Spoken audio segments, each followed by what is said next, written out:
Live over there on YouTube right now. We're about to go live on TikTok. Give me 1 second. Give me 1 second, ladies and gentlemen. We're about to go live over there. I think we can. It's supposed to be on there. Let me see. There it is.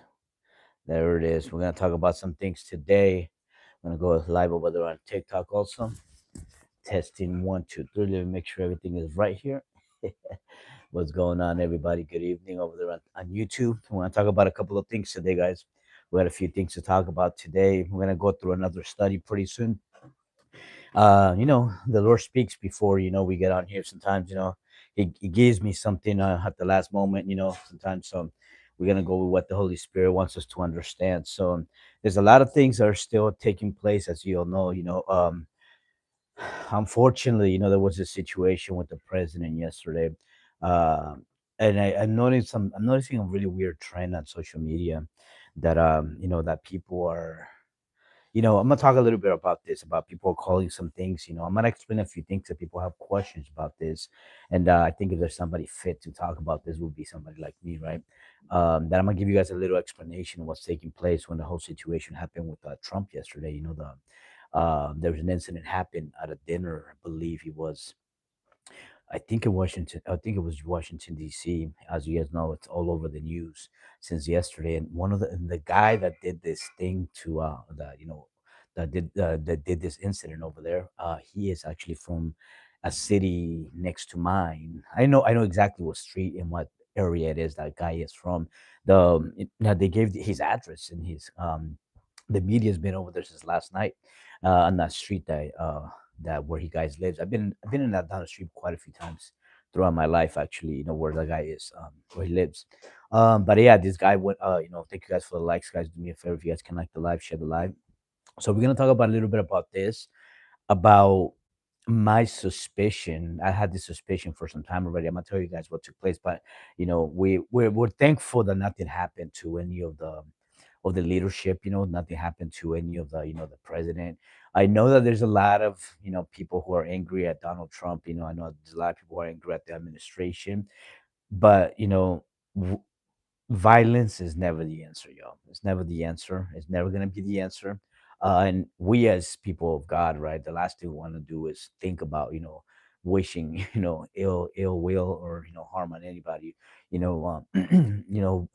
like I said, even though we may not agree with Donald Trump, his administration, the things, how they do things, and how they go about things, that doesn't mean that we're not going to bless them and ask God for Him be the one to be His hand upon them, and help them, give them the wisdom, right, with the things they need to do. That's actual biblical. So even though we do criticisms, right, I think criticisms are fair. Even criticisms towards me are also fair. So but at the end of the day, we do hope that that God is carrying out His divine purpose with these people He puts in power. So and we cannot front those things, so that it's unfortunate what took place over there. Now I'm noticing that on social media, there's a lot of conversation about this being fake, that this and that, right?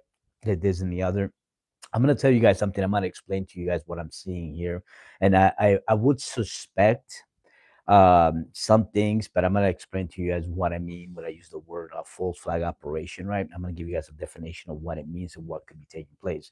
Now, some people are saying that this was faked, and they're saying that a stage and all that. Um, like I said, at the end of the day, like I'm gonna repeat that again, right? Is that these are people, right? These are people, and I understand that we might not agree with them. And I don't hate Donald Trump, for example. We cannot be saying that we're believers. We're not supposed to be saying that we hate the man or hate anybody. There shouldn't be hate in our hearts as believers, right? That is, I mean, but at the end of the day, too, I don't typically like his personality, right? I don't like his personality.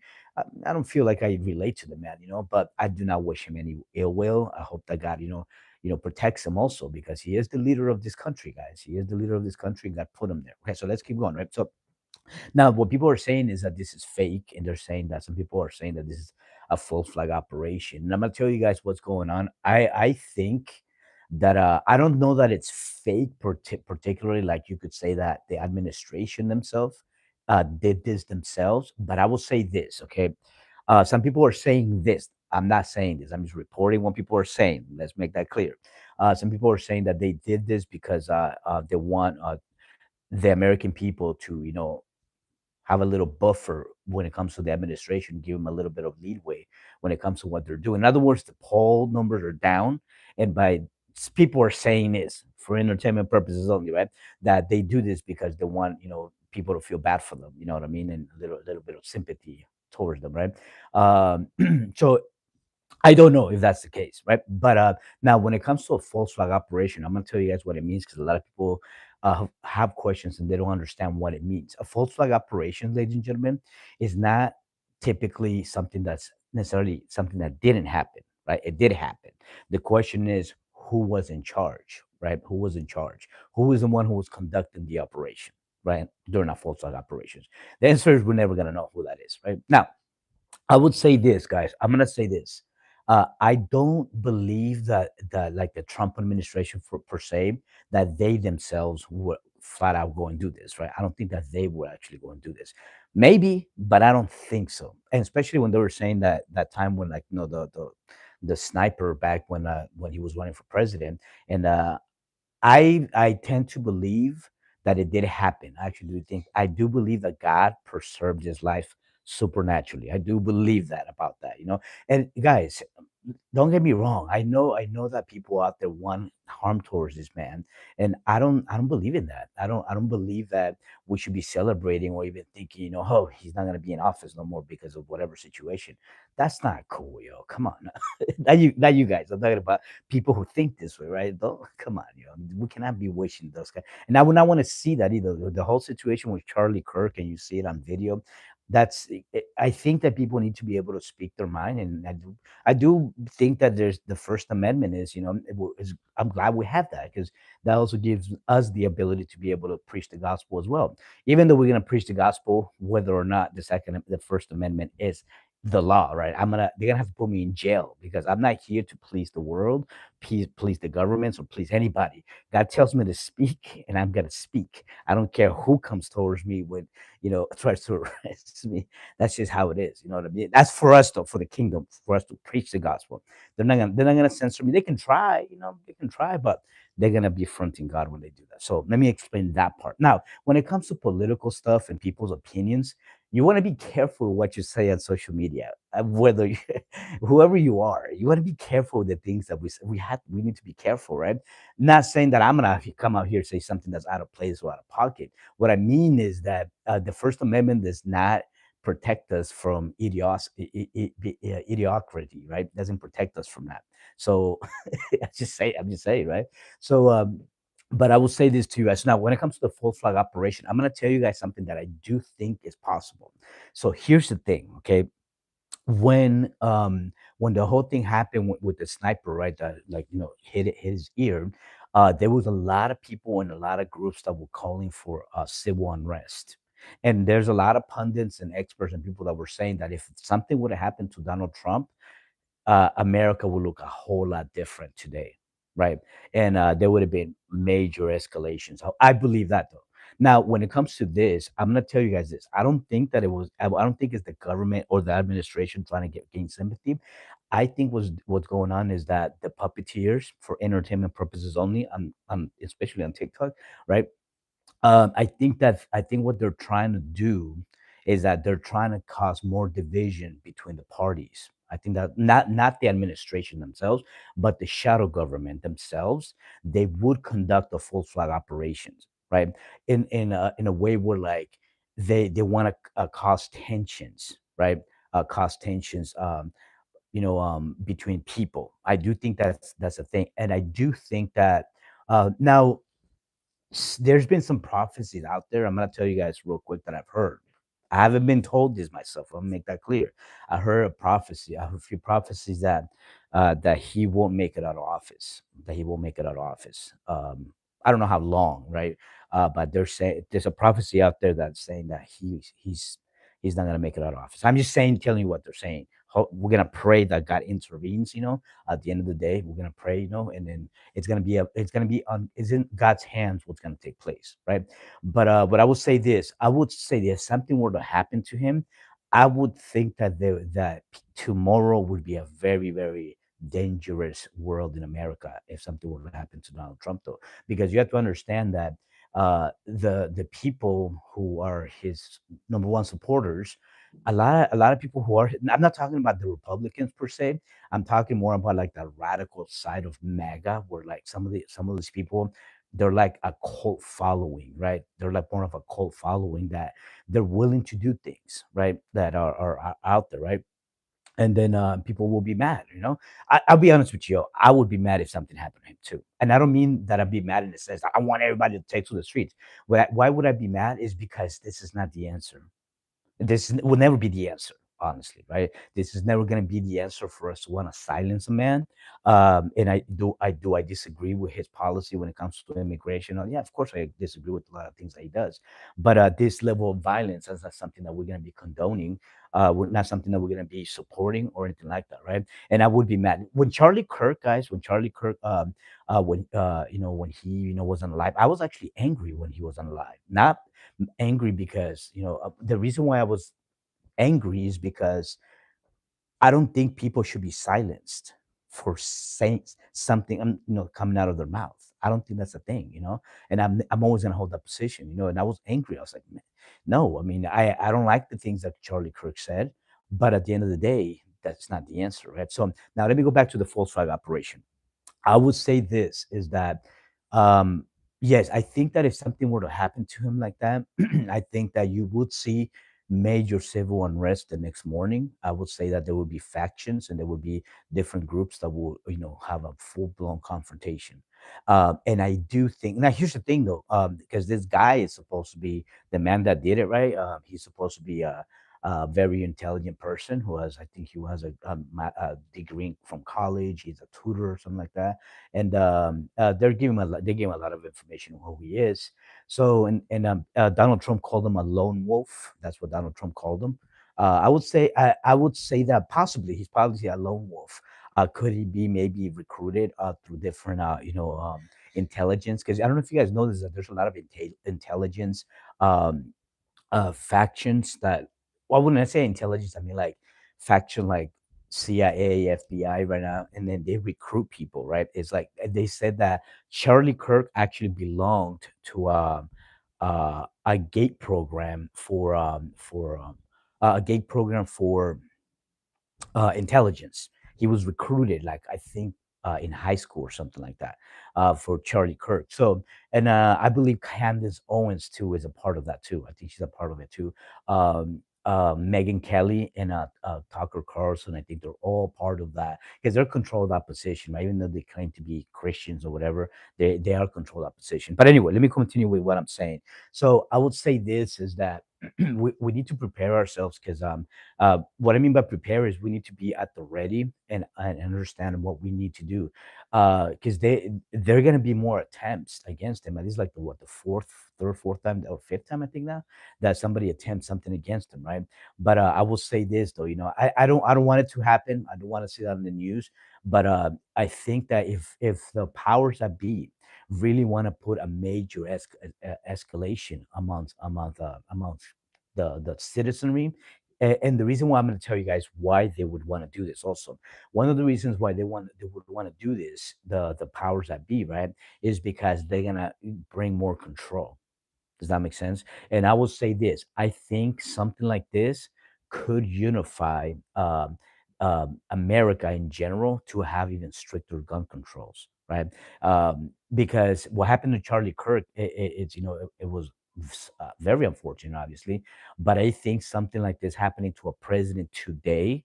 I mean, that happened to JF Kennedy, right? But if something like that's happening to somebody like Trump, I think it will probably push in America for the government to push forward a very strict legislation where they're gonna confiscate or they're gonna not similar to Canada, and you guys know Europe, also Western Europe, Mexico also, right? And all those countries like South America, like Venezuela, the way they were installed into communist regimes, is because they begin to take control people first. They control speech, and then they took their guns away, right? So that's in America one of the reasons why I think that the powers that be are more reluctant to act in certain manners is because they know that, America, they have a lot of weaponry, in their closets and stuff like that. And I think that one of the ways they're going to bring America to their knees, they're going to do that because you have to understand something, guys. Okay, when we've been talking, we're going to talk a little bit more about what's taking place when it comes to eschatology, but I'm going to explain to you guys this right now. They will take the second moment away in America. That's going to be a thing. They're going to take it away. Okay, because the thing that's going to take place during the tribulation period is that during the tribulation period, right, when the Antichrist comes on the scene, what he's going to do, he's going to take away people's rights, right? He's going to give them a sense of peace, like the Bible says, but he's going to take away certain rights from them, human rights, right? At least what people claim to be human rights. So he's going to take those things away from them. So humanity is gonna, at least for the first like year and a half, 2 years, humanity is gonna have this sense of like liberty, or like this new age of enlightenment that humanity is gonna experience. Because that's gonna be a thing though, and I'm gonna explain to you guys also this part. I'm gonna lead a little bit into this real quick. If you guys are starting noticing right now, events like Coachella, right? Events like a Burning Man and other events like that. A lot of these events are very popular, and a lot of people have been lean towards those big concerts and stuff since about the 60s and 70s. So the world is using a lot of those things to bring forward this new age of enlightenment that's going to come in. So the age of enlightenment has already started when you see new age and festivals and all those things, right? Then somebody says since Woodstock, right? Yeah, right. Woodstock was one of them. So what there and here's the thing though. I don't know if I was looking into doing some research on Burning Man, and a lot of the people who are actually involved in Burning Man, they're actually a lot in the secret societies, right? A lot of them are occultists from Hollywood. A lot of elites in there. I didn't know that many rich people were part of this, and it's being financed by these groups also, because this is one of the gateways for them to bring people in. So the age of enlightenment in the next 3 years, 4 years, 5 years is going to amplify across the world. And Burning Man is not just in America. It's got like, I don't know how many countries do it. I know they do it in China and Japan. I think they do them. They do them throughout the world. I thought it was only in America until I did some research on it. Right. So why am I talking? Why are we talking about this? Because one of the things that I'm going to say to you guys is this. Right. Going back to the whole Donald Trump thing that happened last night.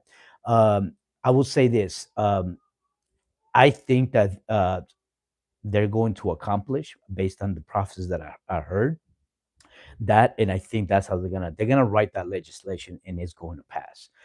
That's how they, like I said, that's how they brought down Mexico. That's how they were brought down, because it started taking the guns away in Mexico in like the 60s and 70s. By the time the 90s came around in Mexico, they confiscated, and then they through for entertainment purposes only. Then governments of the world, I'm not gonna say which government, they started to funnel in weaponries for the cartel. I don't know if anybody knows that's how it took place, right?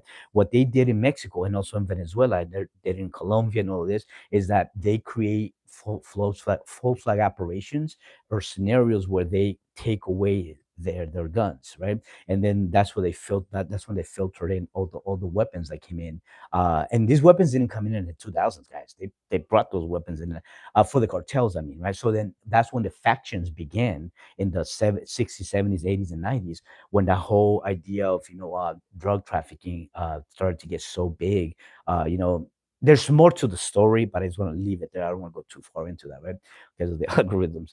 Um, but if you guys look into the research, and that's how it took place. So what they're doing in America, I mean, and I think that in America at least, but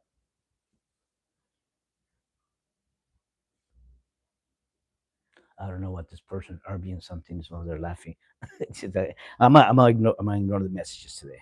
I'm gonna do my best to ignore the messages. All right, let's go. All right, so yeah, it's gonna happen in America now. Do I believe in guns? I mean, I don't think there's a problem with people having guns. I mean, uh, if you want to have guns, it's up to you.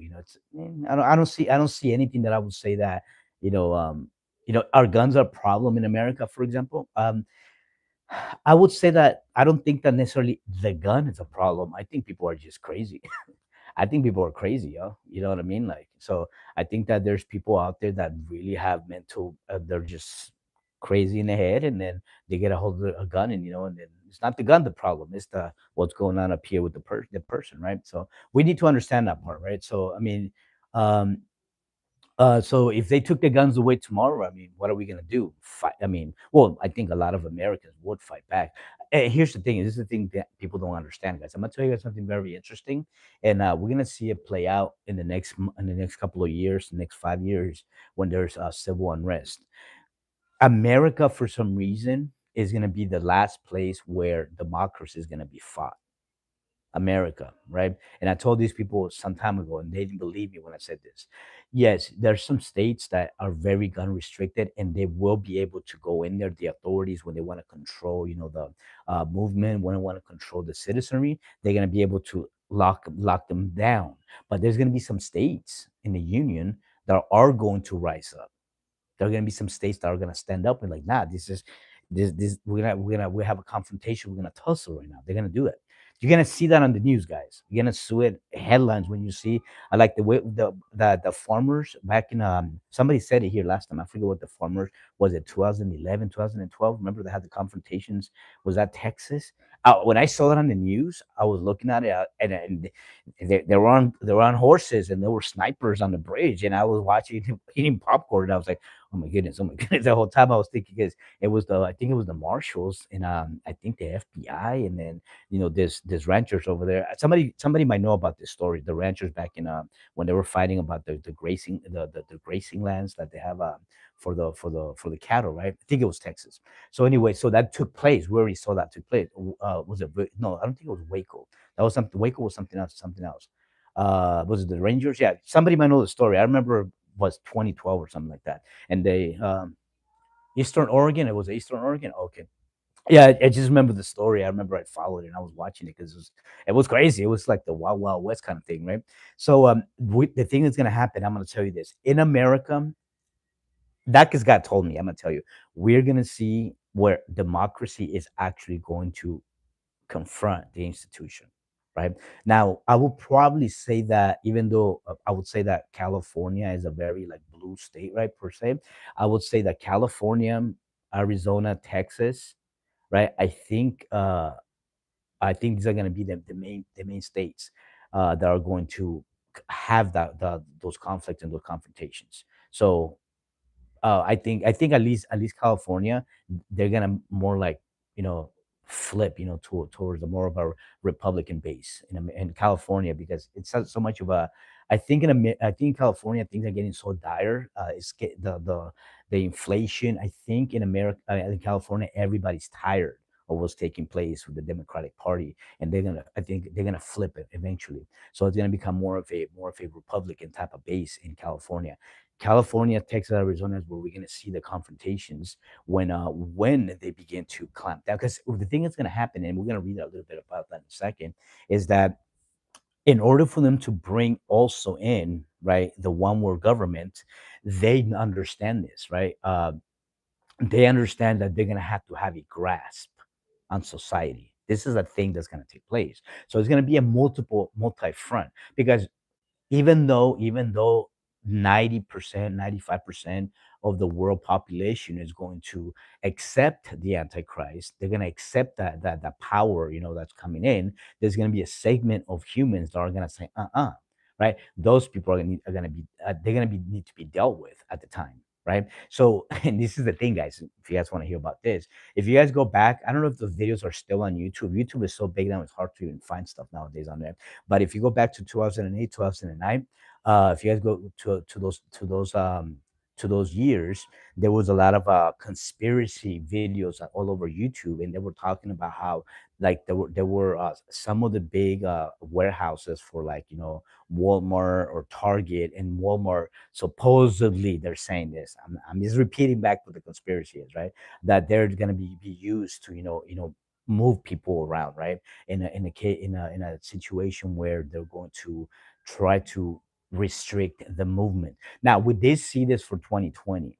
Right? Would they see it for 2020? But here's the thing, guys. What people don't understand about 2020, that it was like a dress rehearsal, right? And believe you me, Yeah, we're here. So Walmart's are futurist.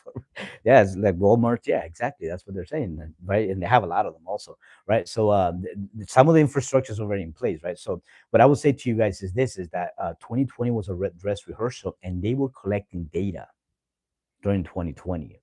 All these algorithms and all these different computing systems that they have, they collected a lot of data. So from 2020, they have this ability to be able to say they have prediction models now. I understand this now, right? They have prediction models where they put in an event or they put in an event and they say this, right? Because they want to see what the input's going to be from the citizenry, right? So, for example, the event that happened, the thing that happened with Trump last night, right?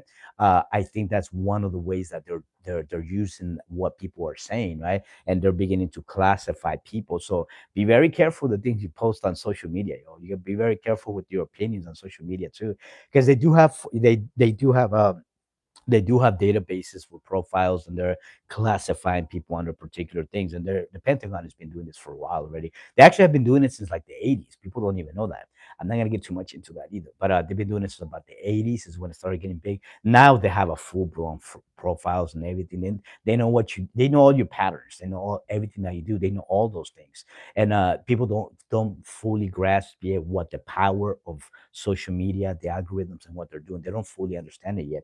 But like I would say to you is this is that if they want to put in an idea in society, if they want to put forward a narrative or a political idea, it's very, very easy for them to do it now. So myself, I have taken the steps, right? Have taken the steps that I don't let them classify. I'm pretty sure I'm somewhere already. It's very difficult to escape, the system like that if you want to. And you're gonna have to delete everything, get rid of even your cell phone and everything for them to not to have your digital footprint. That's what I'm referring to. Your digital footprint. They've been collecting that, and we have willingly, guys. Willingly, we have been giving this information to them. Remember, I was talking to you guys last time that the most important thing that these tech companies have on us is what? Our information and also our behavioral patterns are that's their money. That's what they're leeching off of. Whatever behavioral patterns you have, whatever you put into Google, whatever you research, they already have like a catalog of who we are already, right? So myself, I understand this. It's very hard to avoid it now, because we're so used to social media. The fact that I'm on here and there's like 85 people and 16 people on YouTube, I'm pretty sure some of them come in here, and the powers that be, and they can probably listen to this type of information, see what we're saying, right? And that's the reason why the algorithm warns me sometimes with this information. Anyway, I've happened so many times on TikTok that I learned how to speak in code a little bit more for the algorithm. Anyway, let's keep going. So now I'm going to tell you guys this is that let's understand the part about false flag operations. Let me give you guys the definition. Let me read it to you guys. That way, like, you guys don't have to always believe what I'm saying. Let's just look at what I'm gonna pull it up. I just want to just for a little bit of fun, real quick for you. Give me a second.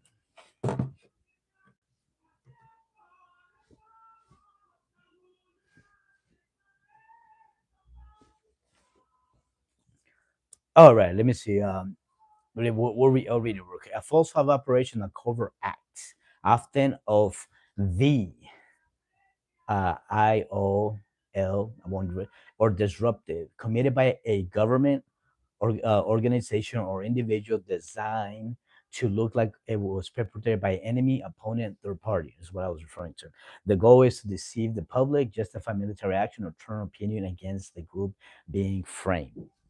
Exactly the same thing that I just said, right? I've never read the definition. I just know based on what I've studied, right? So in other words, we when it comes to like for example the Boston situation that happened in the marathon, right, back in the day, that's considered and here's the funny part, guys.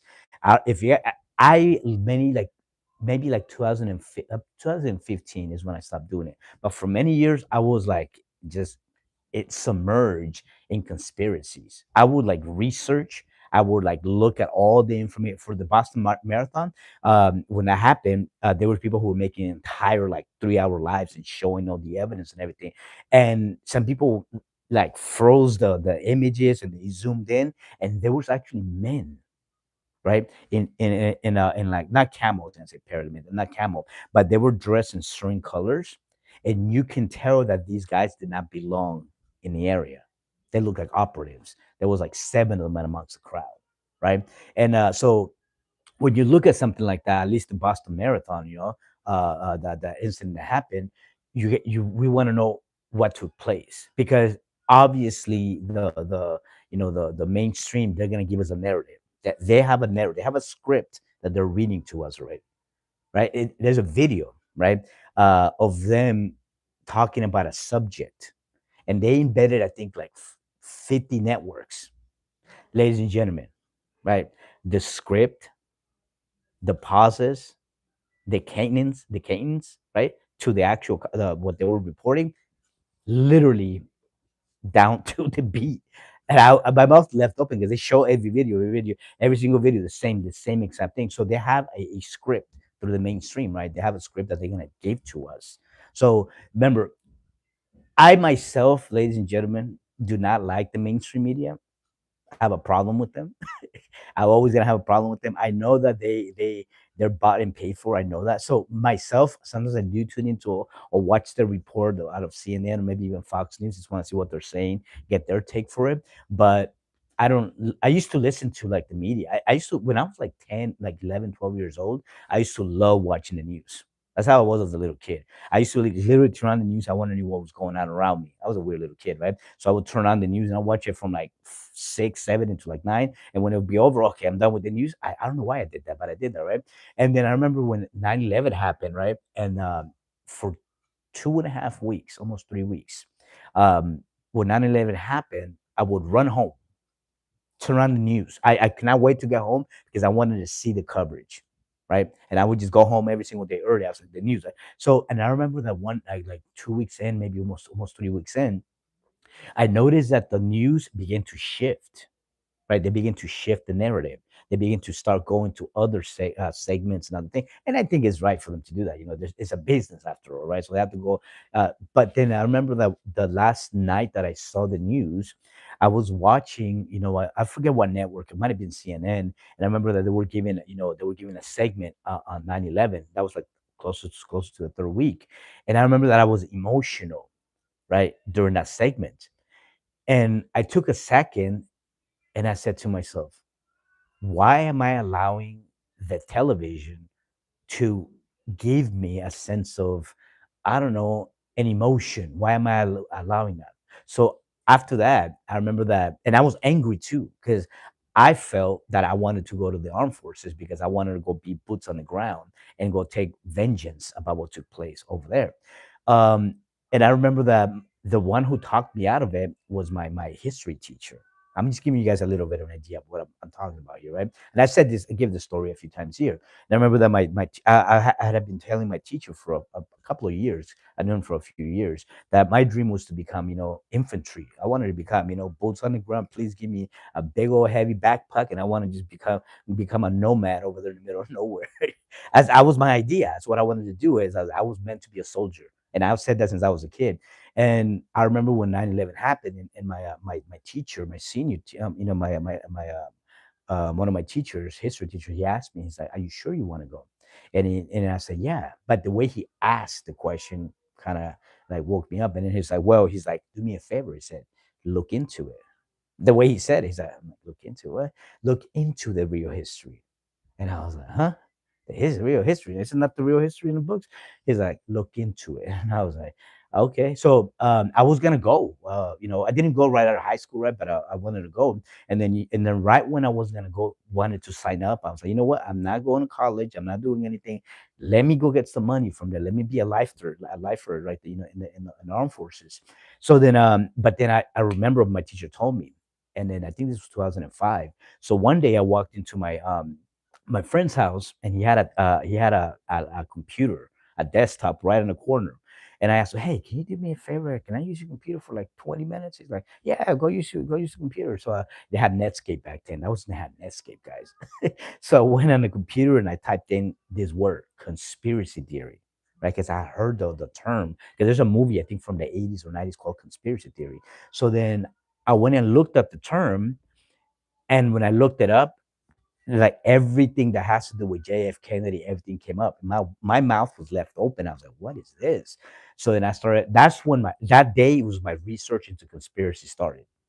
And I just I looked up after I did that, my whole world was flipped upside down, and I went in this journey of wanting to know what the world was like. And when I looked into every rabbit hole possible, I got tired of it. I don't even like talking conspiracy anymore. When people talk about them, I was like, I don't want to talk about that. So let me explain to you guys what I'm saying by this is that now I'm gonna tie this in a little bit with one idea that I want to give you all. Okay, what this is one of the ideas that I want to give you all, and I want you all to marinate in your mind with this in a second. Okay, one of the things that has taken place, right, for everybody in society.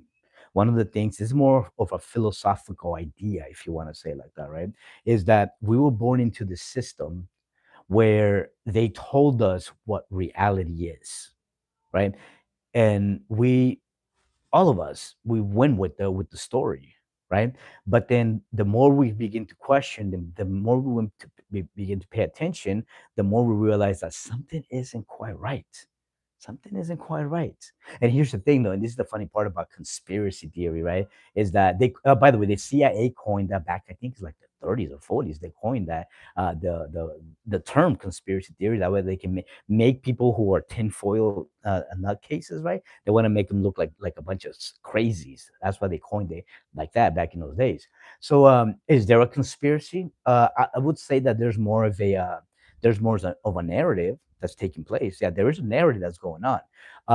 And here's the thing: I'm gonna explain this to you guys from this perspective, so we understand more. Because the further we get closer to the rapture, we're gonna have a okay, not we, the world, right?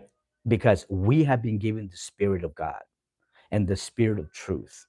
And even if information's in front of us that appears to be true, righteous, or or something that has to be from the Word of God, the Spirit of truth and the Holy Spirit is going to clarify and tell us whether this information or that information is right or wrong, right? So I'm gonna give you guys an example, right?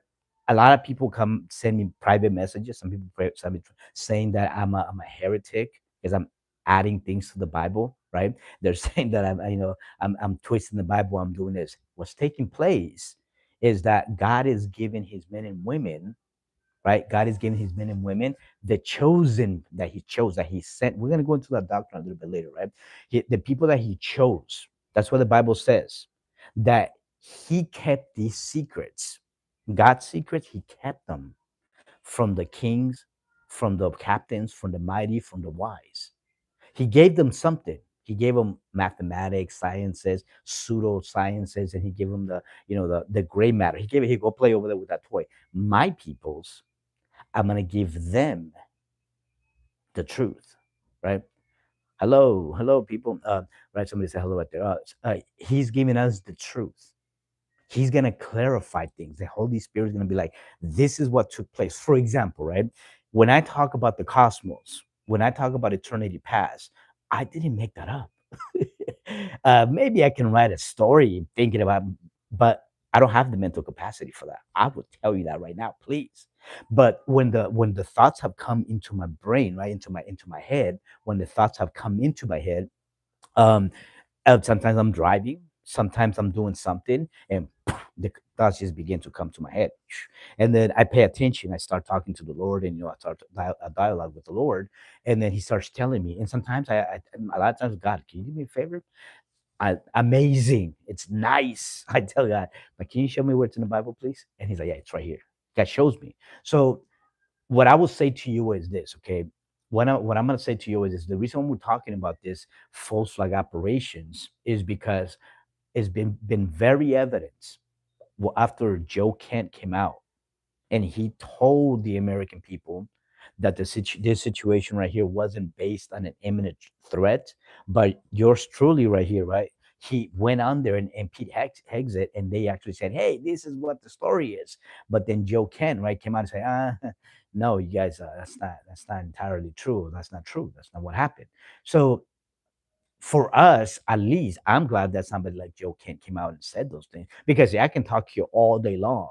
I can have conspiracies all day long sometimes, right? I'm talking about secular things. But when I have something like Joe Kent saying something like that, I can bring it to you. Look, this is what they're saying. So this is what I've been telling y'all.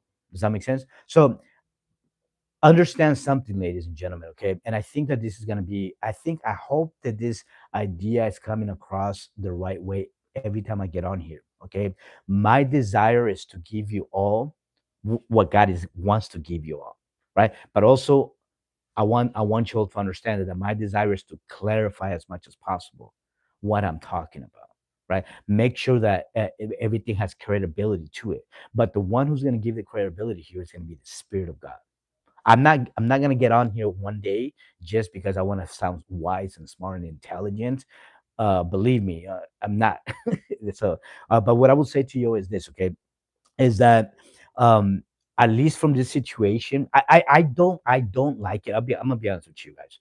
I don't typically like it when a lot of people are saying that this was fate. Does that make? I don't like it. Why? Because these are human people. These are human beings in a room, right? These are people. If something would have been happened where there was actually some kind of bloodshed in that room, I would have been heartbroken because I don't want to see that kind of stuff. I don't want that to happen to anybody, right? So, do I think it's a false operation? Possibly, right? But can I say that it was fake because he wants his pulse to go up? I don't know about that. I'll be honest with you. I'm not mad at you if you're thinking it. I think it's a little funny when people say it because I think it's. And I'm gonna say this to you guys. This too. In a way, I'm kind of proud myself. I'm kind of proud of people or the citizenries or Americans. And I'm gonna tell you what it means. Whenever I go into certain forums or certain videos that I see or YouTube or anything like that, and I see that people, are denouncing NASA, for example, and the Artemis missions that are going to the moon. When I see people talking about like this is a false flag about this or that, it actually makes me a little bit kind of like proud of people because 10 years ago, 15 years ago, 20 years ago, I was the crazy person, right? When I talked about certain subjects. And now people are doing my job that I was trying to do 15 years ago.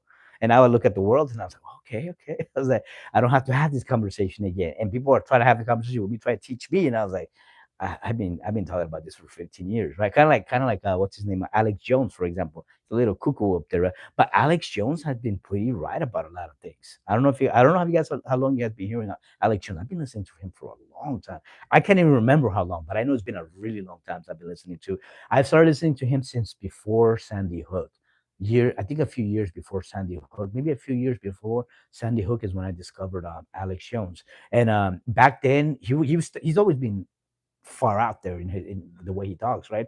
But the guy does has given some good information over the years, and a lot of it has checked out, right? So here's the thing: I'm going to tell you guys something right now. One of the things that I think is going to take place pretty soon, and one of the things that I'm noticing too is that AI itself is going to be used right at a high level, right?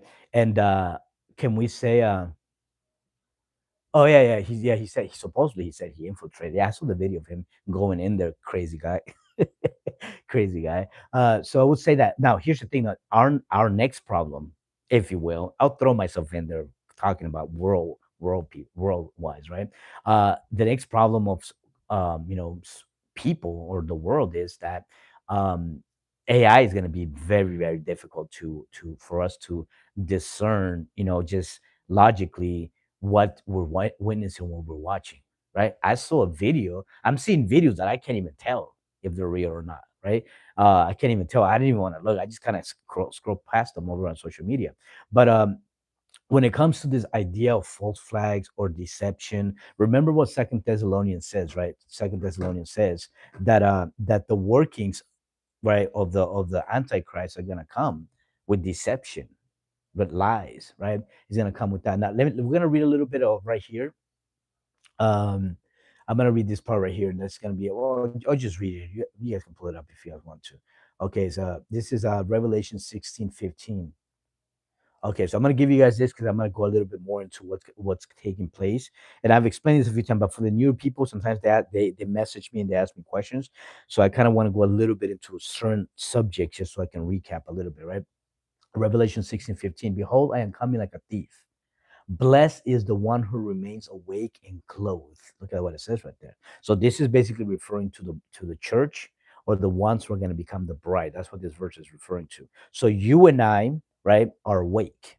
When I talk about awake, I'm not talking about according to the world. I don't mean awake like wokeness in the world. I don't mean like awake like, you know how the world thinks, oh, I'm awake because I like of the red pill kind of idea. You know, you ever heard the expression red pill? No, we're not talking about that awake. With the awake part I'm talking about, and pray very write this one down what I'm about to say. The awake part that I'm referring to is when we see the things that are taking place, we're gonna go to the Father and we're gonna be like, Lord, help me to escape the things that are coming. That's how the first part of that, right? The second part of that would be that the Holy Spirit is going to give us insight, right?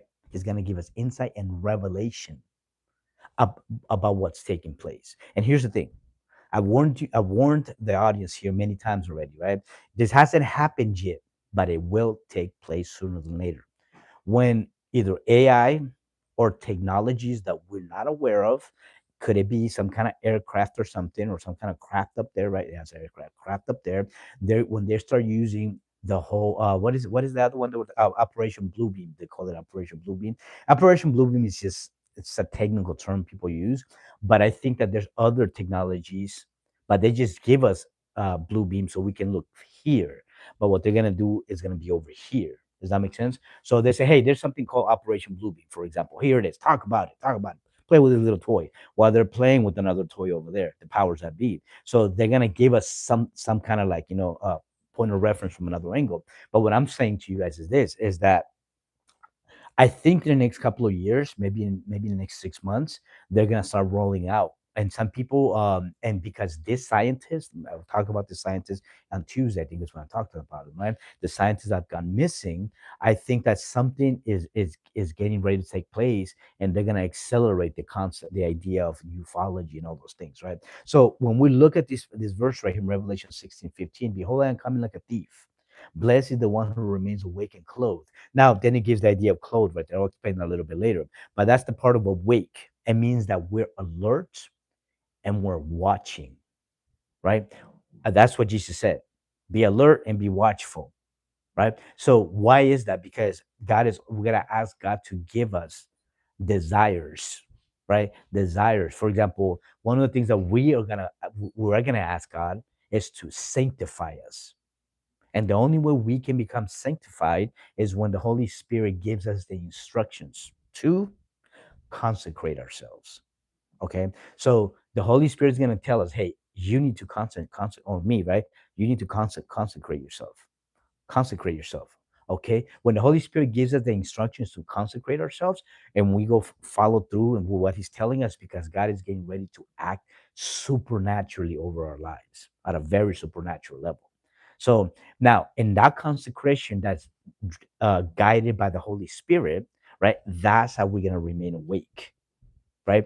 But then it gives the other part where it says, and clothe, right? What does that mean to be clothed? That's when you go to the reference in Ephesians 6 that you got to take up all the armor of God. Remember the armor of God? That's one way. That's for the warfare though, the spiritual warfare, right? Yeah, they're restricting me already. They just gave me a notification saying they're restricting me for 10 minutes. I don't even know what I said this time. He didn't say nothing this time. All right, guys, for entertainment purposes only for the algorithm. I didn't say anything. I'm like literally not even talking about that. They just gave me a restriction right now. See, they don't like it. So yeah, but it says right here, clothes. When it talks about clothes, is referring now, guys. I've been talking about something that I want to give you guys this idea real quick. Okay, the Bible says that Jesus Christ is coming for a bride, right? That doesn't have wrinkles, it doesn't have blemishes or stains, right? It's referring to a supernatural clothing that we have as the elect and as saints, right? The clothing that we have, that clothing, if we are in the world, if we're communing with the world, if we're doing worldly things, we get contaminated by those things. So, in other words, the people who are going to have to go through the rapture is because their clothes were stained and they were wrinkled because they were in the world, they were worldly, right? They took on ideologies, they took on concepts, philosophies, right? Or maybe even political ideologies that they held as principles, if you will. those things contaminate us, right? Some people develop hatred in their hearts, call themselves believers, and they develop hatred because, let's say, for example, MAGA, right, or the Christian nationalists who say that they want immigration, but some Christian nationalists are actually bigots and racist. That's what they are. But they're masquerading as, hey, we gotta, get rid of all these browns from here, right? These, I might explain what I'm saying right now, right? So that's the problem when we subscribe to ideologies and political, concepts like that. Does that make sense? So this is one of the reasons why I've been alluding and saying to people throughout the social medias that we need to be careful with with us getting into politics or anything like that. Unless you're guided by the Holy Spirit to do something like that, the church hasn't been called to be in politics, and I've said that many times here, right? So when it comes to being clothed, that's what it's referring to, right? Is referring to that we are going to have those spiritual garments that it's referring to. They're going to be clean. We're going to be clothed. And another way that people are unclothed, if you will, is when people are conducting in behaviors, or when people are in behavioral patterns or live lifestyles that are sinful, that they're exposing themselves, um, spiritually speaking.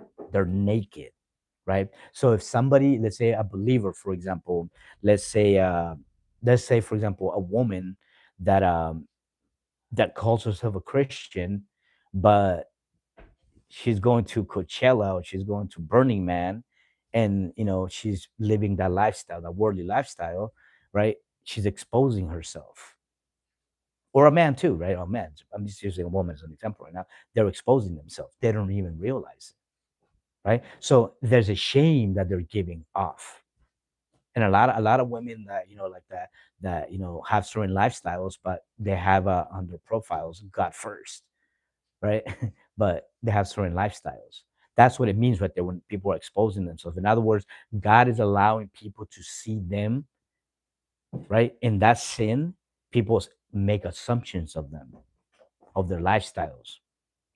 Are they promiscuous, man or woman, right? For example. So that's how they're naked. So God allows people to see for what that sinful lifestyle is. I hope that makes sense, right? So I'm just giving you guys an example of that, right? So one of the things. Oh, let me continue this right here. Okay, so this is the warning that's reading right here. But let me read of number 16, 16, 16 right here. And they assembled the kings in the place that in Hebrew is called Armageddon. Okay, now I'm going to talk to you guys about this part right here because I'm going to merge it a little bit closer. Okay, and this is what a lot of people are having a difficult time understanding, and I think it's more of a theological type of debate that people are having. And is that why is that? And this is referring to. I'm going to read this part. Let me give you guys a little context so you guys understand what this is saying. Give me a second. All right, Revelation 16, 13. And I saw three unclean spirits that looked like frogs coming out of the mouth of the dragon, the beast, and the false prophet. Right. So let me read it again. Verse 16, 13. It says, and I saw three unclean spirits that looked like frogs coming out of the mouth of the dragon, the beast, and the false prophet. Notice how is distinguishing all three of them separately here, right? There's giving you an idea that there's three separate things or three separate entities when it's referring to these right here, right? It says verse 14. Right, it says, these are demonic spirits that perform signs and go out to all the kings of the earth to assemble them for battle on the great day of God the Almighty. Right, and then it gives you verse 15 and verse 16. So basically the context here is that he's seeing what's taking place spiritually, right, and drive, what's going to drive, right, the one world government in that direction. And this is what I'm gonna give you guys the explanation about World War IV. Okay, this is World War IV. So this is what we find. So in other words, right now, what we have going on right now is that beginning stage is technically a World War III, the Third World War, and that's the conflict that's taking place in that region right there. That's World War III. World War III is gonna stop. God is gonna stop. It's gonna intervene, and it's gonna put a stop to World War III at the Harpazo. That's basically what the Harpazo is gonna be, right? At the Harpazo, God is gonna intervene, exit out the bride, and pull and retract the Holy Spirit as the function that is currently doing right now. Let me explain that one more again, okay? So at the herpazo, the Father is going to intervene and then catch up the church and retract the Holy Spirit in its current function, kind of pull it back. When that happens, that's when it's going to be the whole headlines. I think there's going to be headlines. Some people say no, but I think there is going to be headlines around the world. Millions go missing, right? I'm gonna be one of those. I know I will, right? Millions go missing, ladies and gentlemen. What is going on? Maybe the president, one of the maybe I don't think it's gonna be Trump. It's gonna be like 12 years from now or something like that. Maybe a little bit longer. I'm not exactly sure yet. So I don't. Trump is not gonna. I don't even know if he's gonna be around because he's already 80 something, 81 I think or 80. So he might not even be around by that time. But whoever's the president, or the world leader that's gonna bring in the idea, I don't think it would be America. I actually think, you know what? I think at that time, I think one of the Muslim countries in the Middle East is gonna surge as the world power. And this is the thing, ladies and gentlemen. The sad part is this, and I'm going to say this because I'm an American. I do love the country of America. America has been good to me. You're never going to hear me talk negative about America. Okay, the United States, I mean, not the continent, right? The continent of America has a lot of issues, but the United States has been a good country. I don't have a problem with America. I don't have a problem with anybody in America. Matter of fact, America has been good. I've been able to study. I've been able to make decent money. I've been able to do good.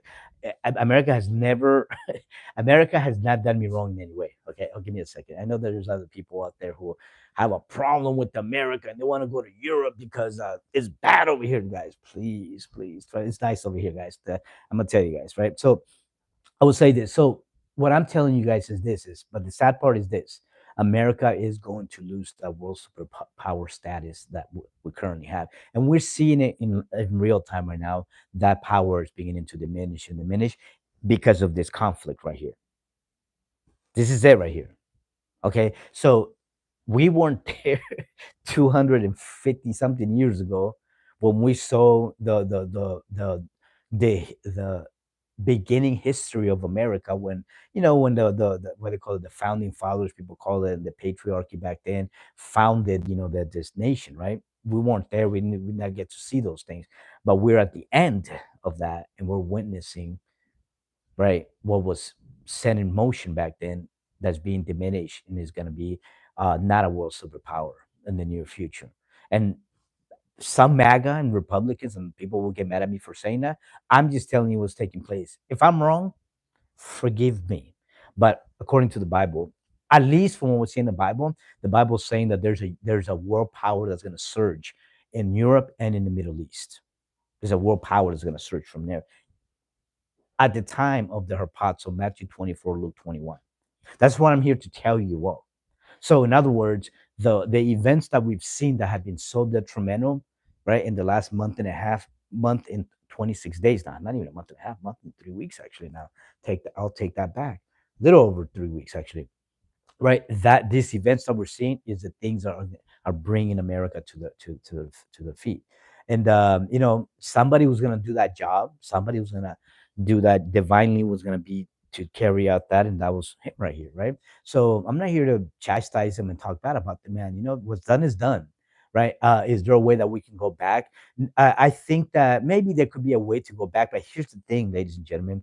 Well, and the reason why we're reading this part right here is because when we see the world 3 that's taking place right now, right, or the early stages of that, right, remember, a world doesn't not, I mean, if you go look at the first and second world war, they lasted like 18 to 22 years, right? If you look at the time frame, right, of how it took place, right, the first and second world war. So a world war could be anywhere between 20 to 30 years, if you will, right? So but the thing, what I'm trying to explain to you right now is that at least as of 2026, we're going in that direction where this is going to culminate to become what is going to be known as World War III, if you want to put it in the context of world history. I hope that makes sense, right? So we're looking at it. We're like literally what, a month and a half in. We're gonna see the results of what's gonna take place in the next 4, 5, 6, 7, 8 year from now, and then we're going to see the rest of it play out in the near future. But what the Bible is telling us specifically is that that world dominance that we've seen for the last 150 years that America has become, we're seeing what's taking place right now. Does that make sense? And there's many things that are taking place in general of why that's taking place. Because here's the thing, guys, people don't trust America anymore, right? They don't trust America anymore. Why don't they trust America anymore? Well, the main reason why is because when you have him, Pete Hegseth, and the headset, and other people going up there giving us a narrative, and then Iran, for example, is saying, that's not what's happening. Believe you me when I tell you that all the other superpowers and all the other governments and kings and queens of the world are looking at us. They're like, so you're lying over there. Huh?" What happened to the credibility that America had at one point? It's been diminished. It's not diminished. Diminished would be like we're in a position we're going. No, it's been completely trampled down. So that's what's actually taking place. And yes, there's people out here who are gonna get very mad and angry, and they're gonna insult me. They're gonna call me burrito and taco in the comment sections, wetbag, and all those other whatever else they want to call me because they don't have an argument. What I'm saying. Trust me, Chris is always, blocking people when they call me burrito and taco. And I do love me some burritos and tacos. If you ever gonna buy me some, let me know because I love me some of them. All right. So you don't offend me by calling me those things. I know those people are being bigoted and racist, but I just laugh. It's them that are going to bed angry. Trust me, I sleep like a baby. I sleep like a baby every night. So for anybody out there who doesn't like me, I sleep like a baby. Once I turn all this off, I get my tablet sometimes and I do a little bit of research. I listen to some I listen to jazz sometimes, I put on some jazz. It just relaxes me, the music itself, right? I'll listen to jazz or something, or just listen to something, and I just um I'm looking at comments right there. So does that make sense? I sleep like a baby. I tell people all the time. People that don't like me, I was like, "This, you should know that I'm not wasting 20 minutes or 5 minutes at my bed." Oh my god, they just call me burrito. What I gotta do? Maybe they'll call me Pinto Bean next time. Oh my goodness. This is my smile right here, guys. All right. That's the beautiful thing about having God on your side. None of that bothers me. Let's continue. All right. So let's continue with this. Okay. So now let's go into something more specific. Okay. Now, one of the things and one of the reasons why the superpower is being diminished, or that imperialism, if you want to say it like that, right? And this is the reason why, because energy, because of energy, right? So the whole infrastructure of energy is being rerouted and restructured in real time. And here's the thing, though, right? At least in the last 150 years, America was able to manage and be able to put in place an infrastructure or a world system where they're the ones who are saying, this is what we're going to do, this is how we're going to do it, right? Let me see. Hold on. Summer. I don't know what Summer is saying right here. Summer, hold on, Summer. Including his name adding up to the dreaded number of a man. I don't know what Summer's saying there. Sorry, Summer. I don't know what you're saying. Um, yeah, so let's talk about this energy part. Okay, so the main thing is energy. Now, I'm gonna talk a little bit about the scientists real quick. All right. The scientists, the 11 that have, some of them are, five of them have gone missing, and the rest of them are no longer amongst the living. One of the reasons why these people were targeted, and like I said, we don't know. I'm gonna keep an eye on this with the FBI, see what they're pulling up, what they're uncovering. But you have to understand that these people, their area of expertise has to do with energy in general, right? Scientists, especially like NASA scientists, they're involved in they're trying to find an energy solution, right? And I'm gonna go a little further than this, right? How do we know this? Because the conspiracy is that Nikola Tesla had invented technology back in his time, right? Where they could have made energy accessible for basically free to humanity. Now, if you want to go research this and look a little bit more into that, I typically don't like to talk about conspiracies, but the conspiracy is that in that world that Nikola Tesla lived, right, where he and here's the science behind it, right? according to the science that Nikola Tesla was uncovering, is that there's an ether. I think that's how you say ether, right? In the sky, there's a energy system in the sky, this guy right here that we know about, right?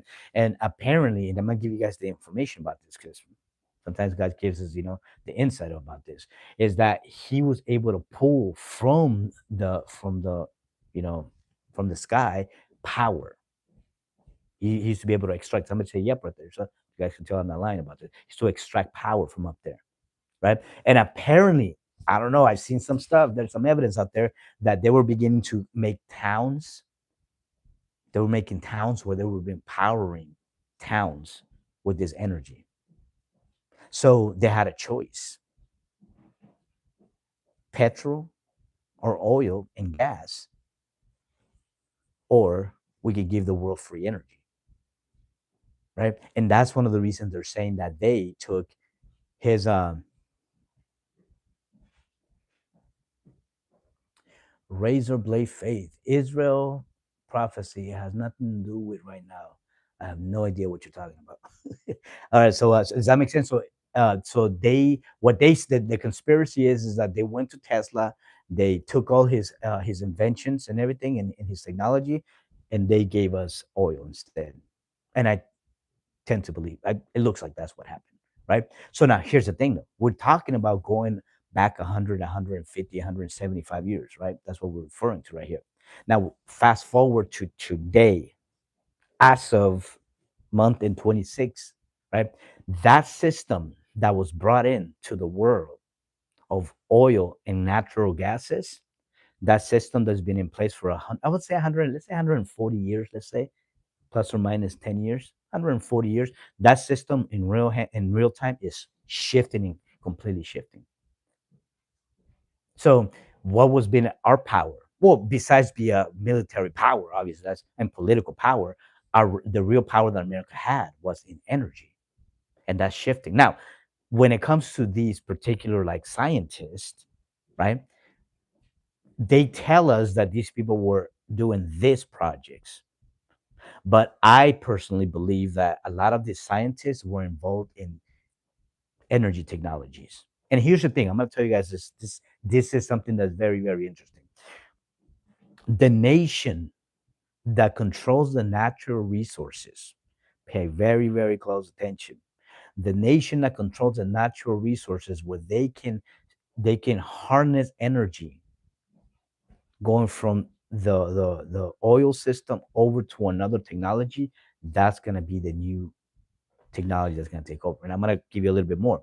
What am I talking about here? I'm talking about that what's going to rule, if you will, if what's going to rule or what's going to bring usher in the new era of enlightenment for humans. I'm gonna give you guys something you won't hear many places. Please, please, please. Let's talk about this one. I do like this conversation, by the way. Very interesting, because what's going to be the one way that they're going to be able to control a very large populace? It's going to have to be with these technologies, right? And AI systems. And according to them, right? According to them, these systems of AI are very, very, very, they take up a lot of energy. That's why they're building data centers all throughout America and many nations in Europe too. They're just building this up. You really have no idea how to rightly divide the Bible. Razorblade, we're gonna bring you up, Razorblade. Let's see. Razorblade likes to say a lot of stuff on here. You got 2 followers, Razorblade. Oh my goodness. Let me invite you though. Let me see if I can. We're gonna bring. Oh, we can't even bring you up, bro. All right. All right. Since Razorblade, do me a favor if you can. Um, request real quick, Razorblade. We're gonna see what kind of scholar you are right here. We're gonna test your theology. We might embarrass you too, but so be ready for it. There's been many people who come up here saying stuff and they get embarrassed. They walk away embarrassed. So do me a favor, okay? Since this person can come up, we're about to block you, okay? Since we cannot bring you up, you're probably gonna come on another. Okay, I'm about to block you right now. Give me a second, guys. He said you don't have to write the Bible. If they could at least come up here and have a conversation, I really like it. But all right, guys. See, this is about to deal with sometimes. We block Razor Blade. All right, Razor Blade.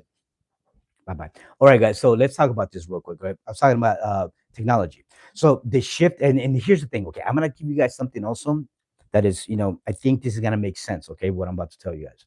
Now, when it comes to that image that's gonna be put inside the third temple, right here, right? That one right there. You see that? I really, really highly think that when people make the argument that it's going to be some kind of AI technology, I use the word AI as a blanket statement. We don't know what they're going to have in 5, 10, 15 years from now. At least by the time the tribulation period comes in, or at least in the tribulation period, we don't know what kind of systems they're going to have in there, in place. Let me make that clear. We're using the word AI now because that's the new era of technology that we understand right now. Right now, what we have. Now, here's the thing, though. I'm going to tell you guys something, okay? I want you guys to pay attention to this. I don't technically have proof of this, but I'm going to talk about it. A lot of people think that we're 50, 100, 200 years advancing technology. A lot of people think that. But I'm going to tell you why I don't think that's true. And it's a lot more advanced than they're telling us. I'll tell you why. Now, the way I'm going to explain this to you guys is because of physics, okay? And this is the reason why when I have, I've had debates with not scientists, but scientific-minded people who are very intelligent, by the way. We talk about like physics and science. We had these debates. The argument is always going to be, I'm not telling you guys. Just came back to my head right now. What I was going to talk to you guys about too. I'm going to give you guys a few more ideas. Is that the argument has always been the idea of gravity, right? The argument of whether gravity exists. I haven't believed that gravity exists since I was like 15 years old. And there's my reasons why I have. Now I can really tell you that gravity doesn't exist, right? But I'm gonna tell you guys what took place when it came to technology and why the scientific community, or at least some of the factions in the scientific community, sold the world the idea of going to the moon, and they sold them the idea of rocketry and gravity. You guys ready for this one? I'll tell you guys why. Because the concept of gravity, right? That is ancient ideas, right? Because the real technology, and that's when we go to the ether, right? So what they did is this. This was the argument between, like at least some of the scientists in the 1800s and early 1900s, especially with Albert Einstein, right? Was this is that factions or elements for entertainment purposes only of the government, they know that there's an energy system that we can take from the air, right? From the air, from the atmosphere. I'll use the word atmosphere. There's an energy we can take from there, right? So based on that energy, they could change the world in a better way. Because they talk about fossil fuels and how it affects the ozone layer, a bunch of it. We're not going to get into that, right? So what they did is that they said, hey, let's give them a toy that's useless. That way, humanity doesn't investigate the real science, pay close attention, and they're gonna get mad at me. Hopefully, I have some scientific-minded people right here. They're gonna get mad at what I'm about to say. So what they did is this: they said, "Hey, let's sell them the idea of physics as a theory, because people are not going to truly investigate that, but we are gonna grab the real science and we're gonna restrict it, and then through the other science, we're gonna enslave humanity." That's what they did, right? And I'm gonna tell you what I mean by that. So the reason why they sold us rocketry, because if you go look at the science behind rocketry, the last time science behind rocketry evolved, 1969. A lot of people don't know this. If you look at the concept or at least of the theory of physics that we see right now, of like of gravity and and relativity and stuff like that, they basically made people go into La La Land, into Narnia, right? And they accomplished it, but they accomplished it with one generation, right? From India. He said, sorry, from me. Hey, Samir, how do you know that? Actually, that's true. What India, what's his name, Samir saying is true. Yeah, India played a big play in this too. Russia did too, and Germany. I don't know if you guys know that. So I'm gonna tell you guys. I'm giving you guys the sauce that. Yeah. So What took place is that they sold the most advanced technology that we know. They sold it to the generation of 1969, 1971, 1972. They sold them the pseudoscience of going to the moon. So the reason why they haven't gone to the moon again, at least until this year, according to them, with this new spaceship, is because they were having a problem. Is that technology has not advanced. If you go look at NASA, if you go investigate NASA, NASA is going to tell you the following, right? At least as of 2015, NASA claims that the technology that they gave the world in 1969 for the space missions or the moon missions, it says that they cannot reproduce that technology in today's world. Well, I'll be honest with you, that is the biggest lie ever. We have the ability to do that. The problem is this: is that the technology was pseudo technology, fake technology. And guess what they did? They went underground. And how did they control the real technology? Well, they actually limited what the general public understands about the real science, and they went underground through the militaries. So who controls the technologies of the world? The militaries do. The militaries of the world, they do. That's why they have the black projects. That's why I have the top secret projects. And these scientists, the 11 that I'm talking about right now, right? These people, they were talking about, some of them work for NASA, some of them were embedded within the Pentagon and the armed forces, and yes, they were a part of that, but that's just the front that they were giving us. So now here's the thing, though. I'm gonna tell you guys something very interesting. I think that the FBI is gonna play the cleanup crew, but I think that possibly there's probably foreign entities involved here. And why is that? Because the one way they can bring down America is if they figure out what the real technology is. And these people, at least the general that we talked about on Tuesday, he actually is in the know about some very, very secret things. So what's in his brain is very, very important to them. Any other foreign nation, right? Per se, let's say this: what if Russia doesn't know what America really has as technological advances? But let me go a little further. Based on the stuff that I investigated over many 20-year period, when it comes to UFOs and UAPs, right? We're giving a narrative, but I brought in the video. I brought that video in like 7, 8 months ago. 7, 8 months ago, I think it was, when I played the video about the military men that went in front of Congress and they gave under oath testimonies. And I brought that video here. I'm not gonna do it again, but if you guys want to see it, it should be down there somewhere, right? The video of that guy. Sean Ryan. So he went on the Sean Ryan show, and I think that should be down there somewhere. All my videos are here. So what happened is this: is that if you look at some of these aircraft, right, and this is where this is where I win the argument with the scientific community, because they want to claim gravity, but these aircraft are violating the laws of physics. If gravity exists, it will be an impossibility for those aircraft in the air to do what they're doing up there. If you understand science and math, you will know what I'm trying to say. So when I talk to these people, the only thing I got to tell them is, okay, you believe in gravity? So then explain to me then how it is that a thing in the air can accelerate in 0.002 seconds and go from a standstill and travel 26,000 miles in 0.22 seconds. And they look at me like, what? Yeah, go look it up. It's actually verifiable stuff. This is stuff that the armed forces has come out and said, yeah, there's something going on out there. And there's videos of this also. So that's what let me explain to you guys. Okay, guys, what I'm trying to tell you is this: the technologies that they have in secret, I believe that some of the technology is about 1,500 years in advance. About 1,500 years in advance. That's what I think. I think in 2005, we're about 500 years in advance. I'm not going to get into the idea of CERN and all the other things about CERN and all the other things that are involved with CERN and more wormholes and opening the fabric of space.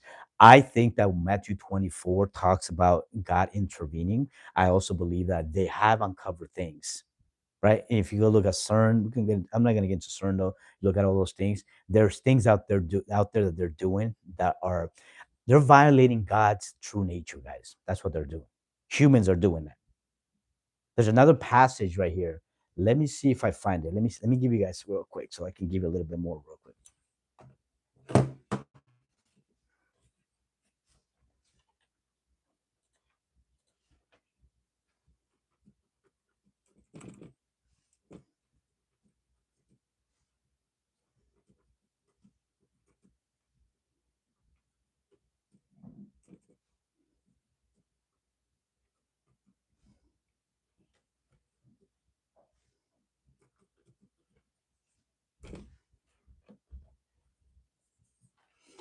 All right, I'm gonna give you guys this right here. Okay, let me see. Let me pull it up for you guys right here.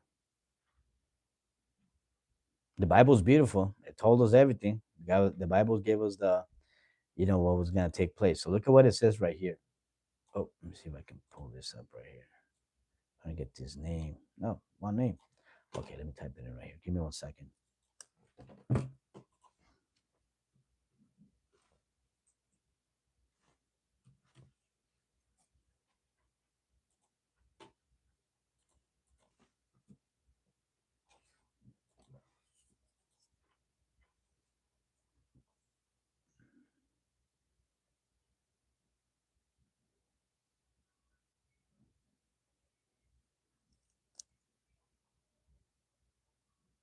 Give me 1 second. Let me look for it.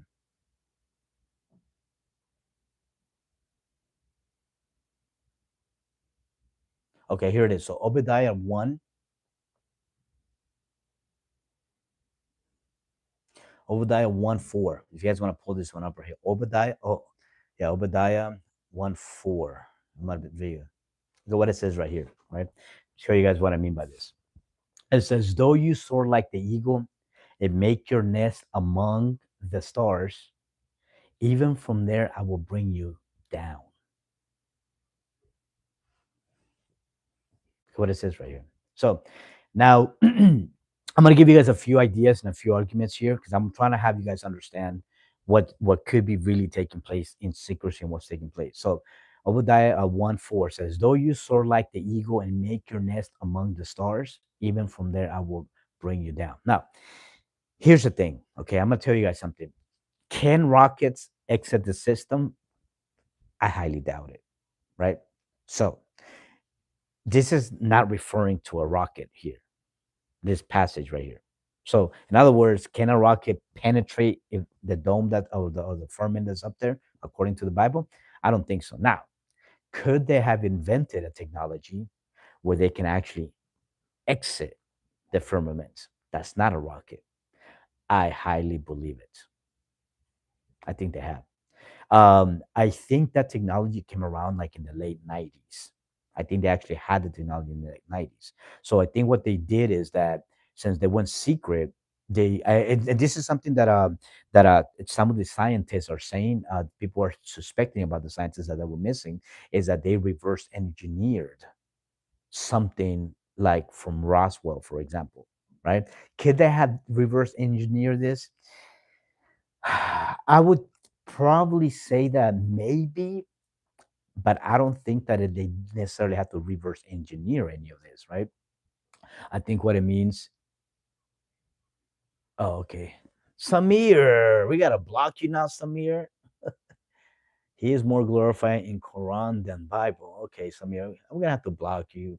Samir, we're gonna have to block you. Samir, pay attention. I don't want to block you, Samir. Maybe you can learn something.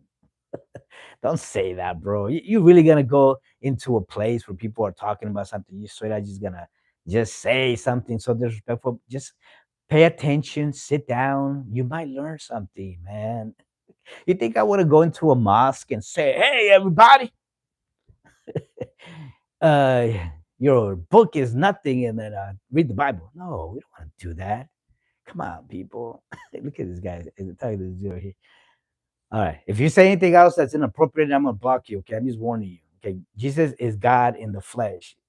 All right. And Allah, the Allah that you guys claim you serve, that's not the real God. The real God is Jehovah of the heavenly realms. The one in the Quran, that's a false one. I'm sorry to tell you that. Okay. Well, I don't have to be sorry. I can just tell you, just so you know that. Okay. Okay. Let's continue. Okay. Yeah.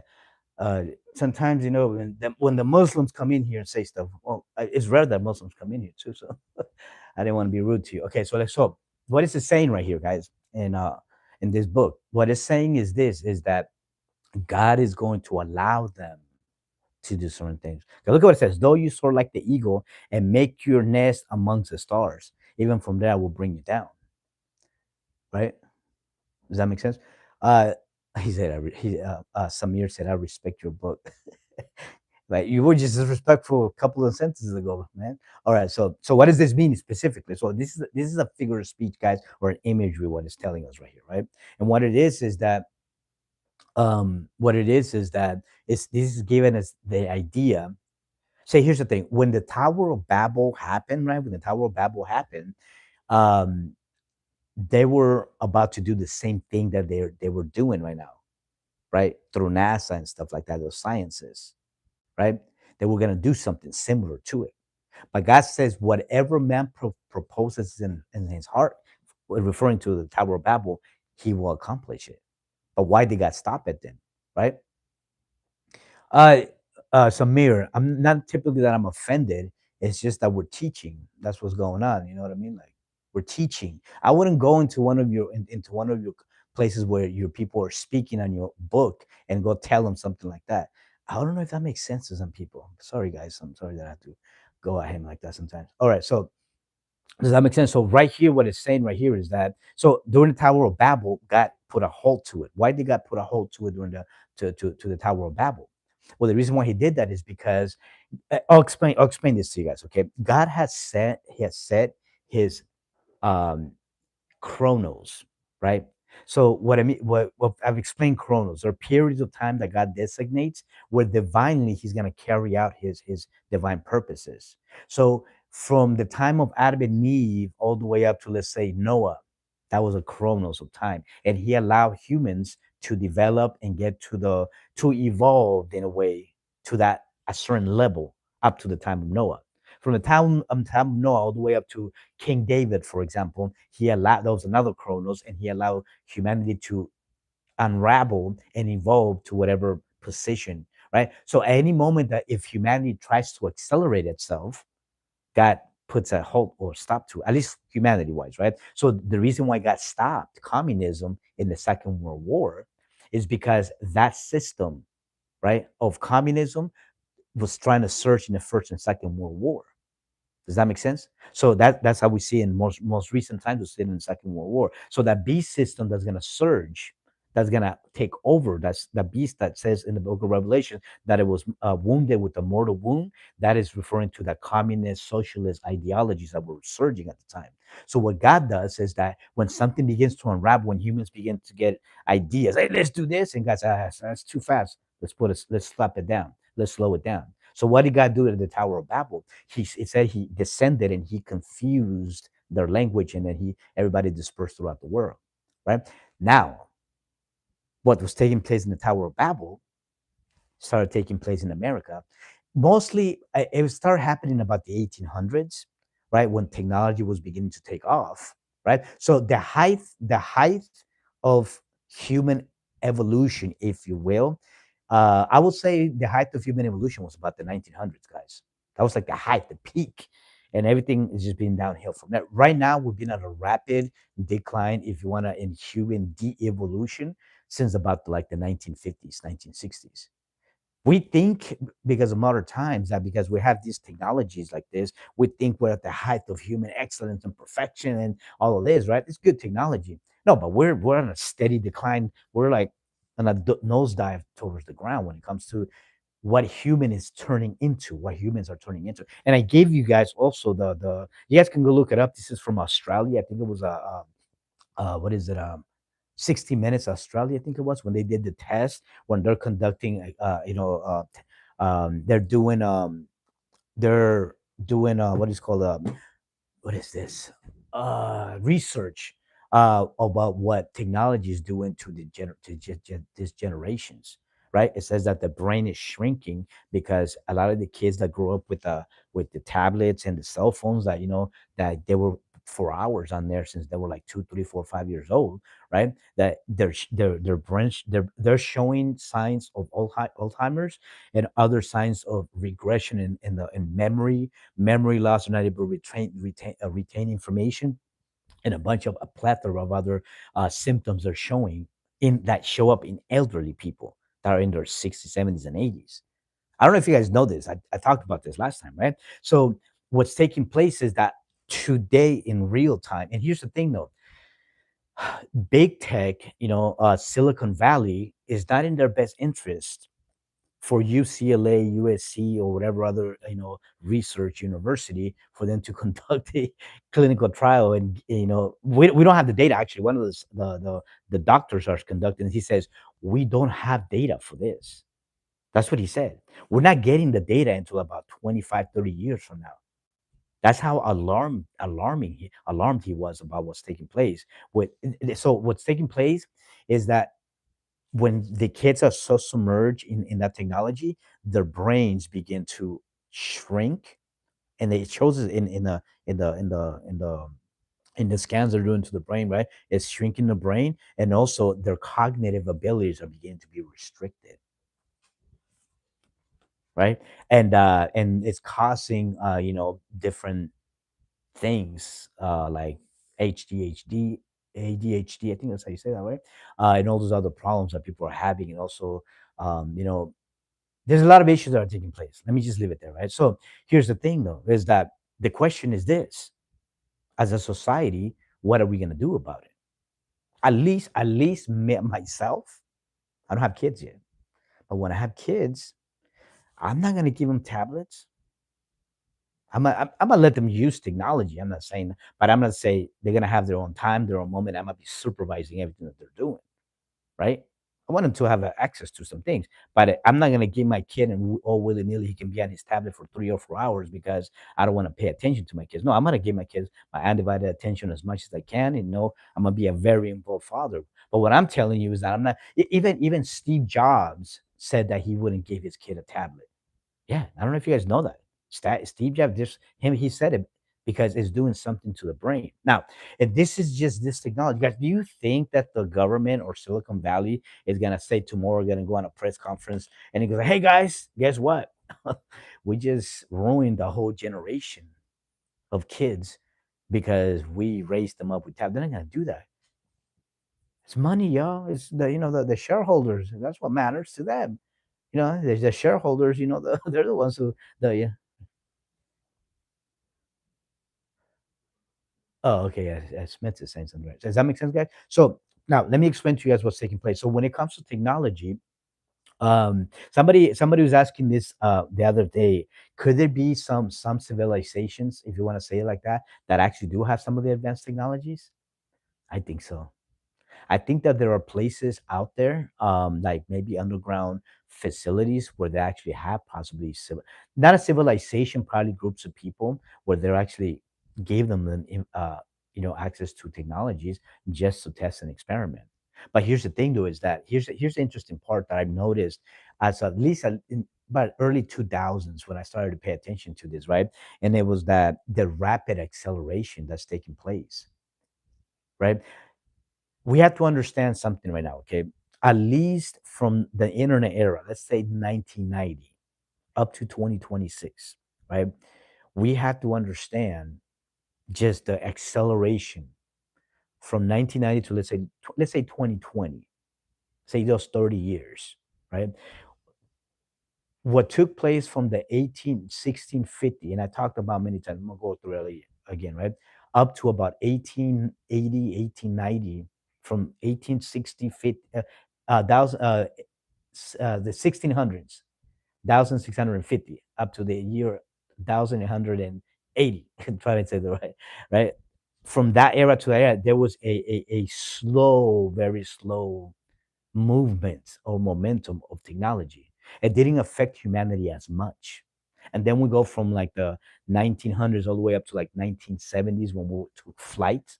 That was another rapid acceleration. But notice the acceleration, the pace from 1600s all the way up to the early late 1800s. It was just a slow progression, and then in just about a 70-year period, it took off.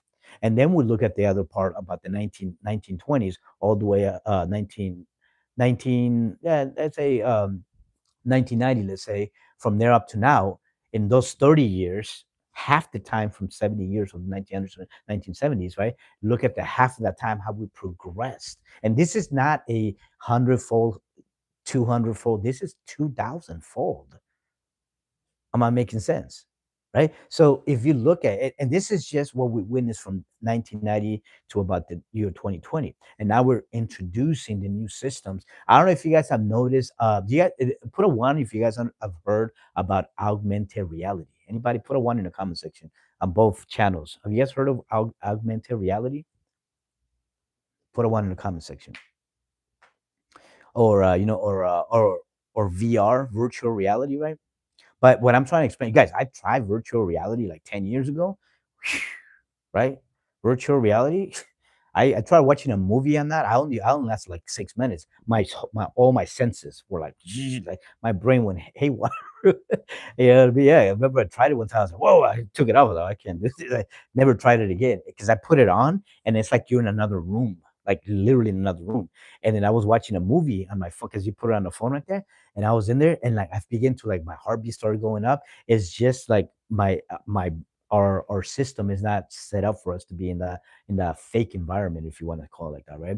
But now augmented reality, it's something where you can interact with things right there, right? Like let's say NASA uses it. I don't know if you guys know that NASA uses augmented reality. That's how they're able to pull off some of the. You guys should look into it, right? We got Janet. Hello, Janet, over there on YouTube. All right, so let me keep going with this, right? Okay, so now when you see this right here, right, in Obadiah 1:4, it's suggesting that humanity is gonna go up there. That's what it's suggesting. Now, the question is, when did they accomplish this? Do I think it happened in 1969 when they went over to the moon? No, I don't think that's when it happened. No, I think it happened around possibly the late 90s. Um, but I don't think they probably did use some kind of craft to do it, or they could have used. I think that they messed around in the 80s and they were able to access another dimension or another way to go through the fabric of space and maybe open. I'm just using this analogy so we understand what I'm saying, right? A wormhole from here in Earth to Mars, for example. That's possible they did it like that too. But we do know this, guys. If you look at CERN and all the researchers, people, and that's CERN, I think they just gave us that just to keep us entertained. There's look this way when they're actually doing something over there. So now, what are we talking about here? And I will say this to you guys, okay? And here's the thing. For example, when you look at the actual AI technologies as they're using today, I have bad news for you guys. You know when I think they started using those AI systems, I from what I've seen, I think they started using it like in the 1970s. So the technology that they're rolling out for us today, that technology, they started using in like the 1970s. Oh, I'm gonna tell you guys. So I was watching a video yesterday. I think it was yesterday, right? I was watching a video, and in this video, there's a scene. I forget what TV show is. It is right, a TV show. It is, and in this TV show, they were giving the beginning of the scene, and it was identical, the same exact scene, right? And then about 30 seconds in, the bottom one goes into another sequence and the top one stays in the same sequence. Yeah. Like both scenes were the exact same thing in the beginning, up to about 30 seconds, I think it was. And then about 30 seconds later, the bottom one you just see. I don't know if I think they panned the camera. It was a whole nother scene. They edited the scene. And then some people were saying, did they do this with AI? That's what they were saying. right? And then people were they were arguing the Mandela effect in that scene about Mandela effect, parallel universes, and that. Now I don't know which one it is, right? But when I saw that, I was my mouth was left open. I was like, whoa, the scene changed. Now, could I have recorded another scene and then maybe re-edited that at a later time with maybe another edition of the show or something? That's possible. They did that, right? But that didn't look like it was an alternate ending or an alternate scene. You know how expensive it is for them to do that regularly with shows. It's very expensive, by the way, because it's the production. I'm gonna have to look it up. I'm gonna let you guys know next time. I have the video somewhere. Sometimes, guys, yeah, but it's a TV show from I think it's from the 90s. I think it's from the 90s. Yeah. So I saw it in real time. Now I was surprised. And but what I'm trying to so the argument is, did they use AI to recreate the second part of the scene, or is that a Mandela effect? I don't know if you guys heard of it. Anybody heard of the Mandela effect? Anybody? Put two in the comment section if you guys heard about the Mandela effect. So I'm just discussing these things, guys, because I will tell you guys this right now. Okay. Do not be surprised, right? Like the ghost murmur. Remember, I told you guys about the ghost murmur on Tuesday, right? The ghost murmur, where they're saying they're identifying somebody's heartbeat from 40 miles away. I was, I was like, oh my goodness. I was like, wow. I was saying, I mean, I don't know if this is the technology is accurate and true what they're describing about the technology. Like, can you imagine somebody who commits some kind of bad crime and all I have to do is send in the directional signal, though, find their heartbeat and stuff? Oh man, that's scary. Because can you imagine? Can you imagine the databases? And I'm gonna tell you guys this part right here, right? When you guys see Neuralink, right? The Neuralink that they're going to be doing with Elon Musk been working on for some time, the Neuralink. Um, Another thing is this, guys, is that those watches that they have when they're taking you guys' people's, what do you call those things? The heartbeats and the blood pressure and all that. What I forgot the vital signs, right? I think those things are going into a system, guys, into a database. So we're willingly putting on a watch that has your heartbeat, that has everything in it, that's literally keeping track of people.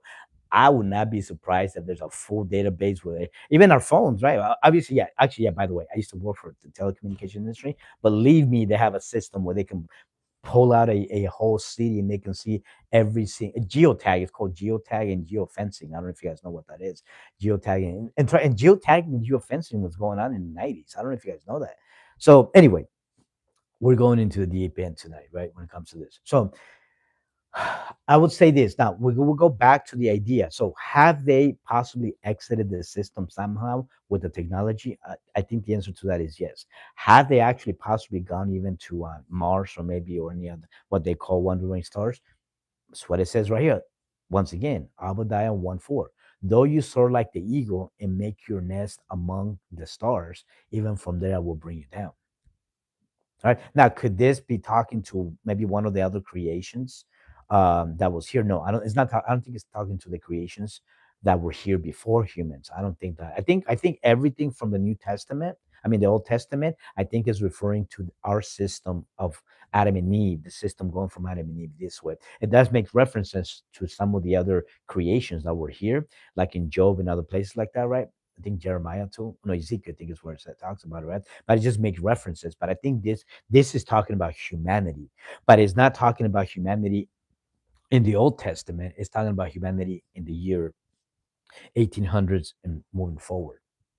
Does that make sense? So I'm going to say this to you guys. Do not be surprised tomorrow or a week or a month or a year from now when they start rolling out very advanced technologies.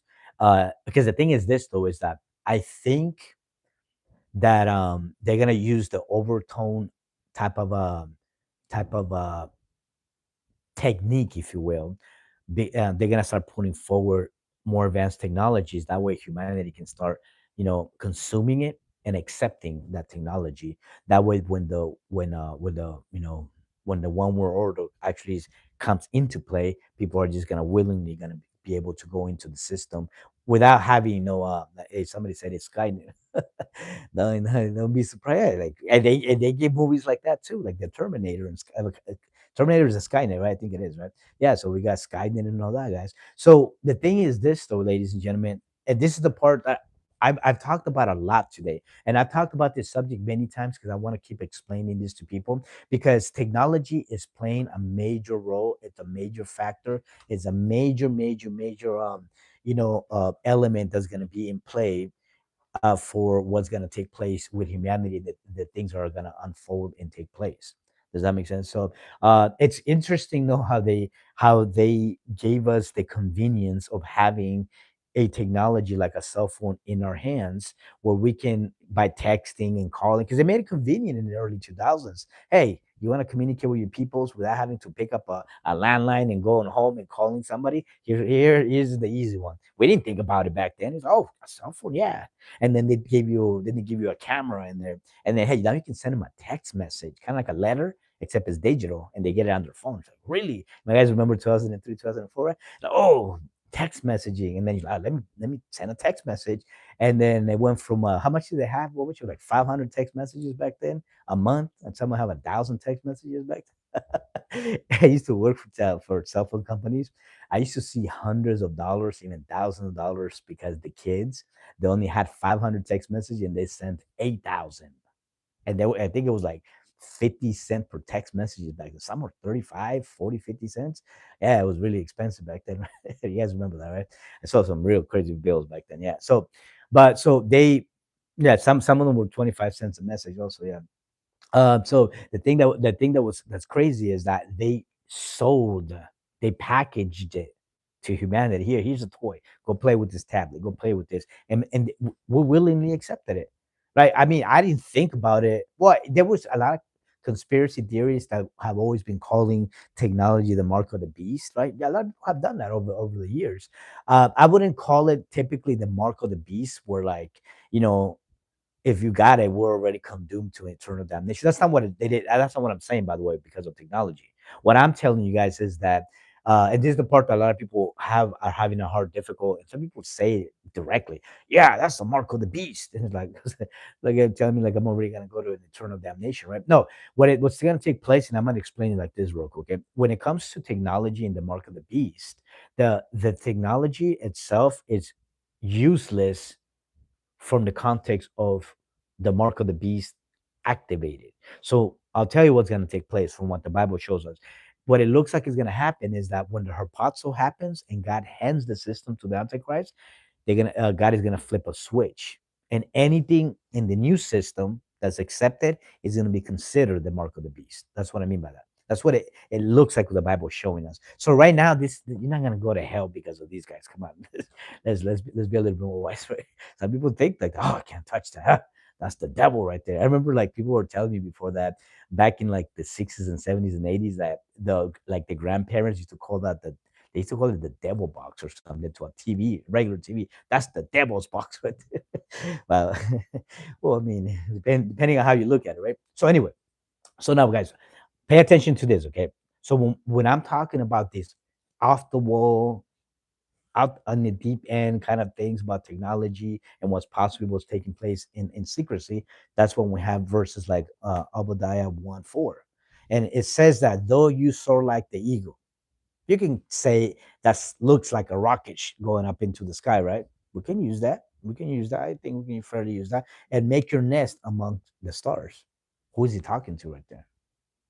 Why is he talking to somebody like, hey, you're gonna go put a over there in the stars, you're gonna put a nest? So I think, see, and here's the thing though, when you have like Elon Musk, for example, Elon Musk is saying that I think that's the reason why I tell people that Elon Musk is controlled that position, because Elon Musk is saying to science, he says it a lot. He's like, we're probably never going to be able to go to Mars, or unless he's not in the know. Because I don't really typically would say that Elon Musk is in the know. If there are people or organizations that accomplish the feat to actually go to, let's say, Mars or Venus or Jupiter or any of those things that are called that, right? Like they're wandering stars. So I don't know what that is up there. Could it be possible? I think so. I think they accomplished it. Do I think Elon Musk knows? He might know, he might not know. I'm more inclined to think that he doesn't know. He was just picked as an actor. He was given the funding. He's like, hey, you're gonna talk about this. Do not deviate from this, right? So he's telling us, oh, we're never gonna go to Mars. They might have done it. And look at what it says. It says right here in this passage that you're gonna set a nest. That means that they're gonna go up there, they're gonna build some kind of system up there, and they're gonna have maybe not a village, but I don't know, a facility up there, maybe a city of some kind up there, right? Now, could this be in 50 years from now or 80 years or 100 years from now? That's a good argument. If anybody were asking me, "Oh, maybe he's talking about 200 years from our time where they're going to accomplish it." That's possible. But the thing is this, though, is that this passage, I don't, is not referring to during the tribulation period, and is not referring to the millennial reign of Jesus Christ or after. Let me make that clear real quick, okay? This passage is not referring to during the tribulation period or the millennial reign or after the millennial reign. Why am I saying that? Because the dominion of humanity, of mankind, if you will, is going to end at the rapture. At the harpazo, that's when the dominion, everything that humans are, all the accomplishments of great, mighty intellectuals and masters in the universe, and we're finding out the atom and all that stuff, and we're looking at wormholes, and now we have time travel. That concept of human excellence, whatever they have accomplished so far, that is going to end at the harpazo, right? And then at the harpazo, when the bride is exited, that's when God is going to hand it over to the dragon system, the false prophets, and the antichrist. And then that's when that system is going to take over humanity across the board. This is the part that we've been explaining in this channel for over a year now. And I'm going to explain it a few more times for the newer people so they understand more of what we're talking about. Now, so let's go back to this part right here, okay? So as you guys can see right here, this the conflict. This is the escalation that's going to lead to the climax. So the climax the climax is going to be the harpazo. So this conflict, there's no going back. Are there going to be times where there's going to be a de-escalation, maybe a ceasefire, and maybe for maybe a few months, maybe even a year, possibly? Yeah, that's probably going to take place. But I'm more inclined that this is just going to keep going and going and going and going. It is going to get to a climax where there's going to come there's going to be a confrontation where armies are going to actually start moving in the direction of Israel. Does that make sense? So the armies of the world are all gonna start sending. I don't know. Maybe South America is gonna send their own excursion or whatever over there to that area. So armies are gonna start converging on Israel in the I don't know, maybe 7 years, 10 years, 12 years from now. When that takes place, when we see armies move in that direction, start really looking up and be like, okay, we're getting closer. So let me say that again, okay? For the people in the back. When you see nations, maybe France, maybe Italy, or and then Italy say to China, hey, China, hey, you better not go in the direction of Israel. I'm just using it as an example. And then China's gonna be, you want to bet that I'm gonna go in that direction? Then China's gonna be, hey, everybody, I need 1 million soldiers. Everybody suit up. We're gonna march in the direction of Israel. And then I said Russia's gonna look. He's gonna be like, it looks like my Chinese people are going. Everybody, that's what's actually gonna take place. And then you're gonna see possibly Canada. Hey, Canada's gonna be, hey, you know what? Hey, you're gonna mess with France over there, or I'm gonna go over there. I'm gonna go land over there in Africa. That's what's actually gonna take place. Let me give you the description again, okay? So I know I'm being a little bit aloof right now with what I'm saying. So when you see that start to take place, guys, and that can take once the armies hit that place, once they begin to prepare or training to go in that direction, that can take anywhere between 8 months to a year, year and a half. When we see that happen, get on your knees and let's start getting ready because this is gonna go forward faster. This is the part where they're not gonna tell you. At least most denominations won't be able to see that. So if you see me one day come on here, hey guys, hey, if you see these nations begin to go in the direction of Israel and they begin to prepare and they begin to start yelling at each other, politically speaking, and they say we're gonna go over there, and then because see, Israel is gonna be surrounded three times: 70 A.D. at the Harpazo and for the Battle of Armageddon. There's going to be the three times where armies are going to head in the direction towards Israel.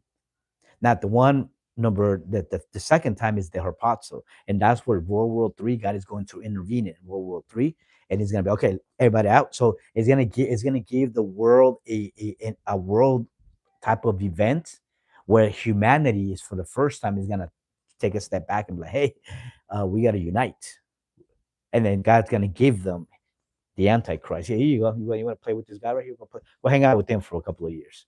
Yeah, that's exactly how it's going to take place. And then at least the bride, who we are, right? We're the bride. We're going to be over there in the heavenly realm with the Lord in the Lamb's wedding. That's where we're going to be, right? The rest of the world and the part of the church that's going to be thrown in the tribulation period, they're going to be down there and they're going to be here in the system, going through that tribulation period.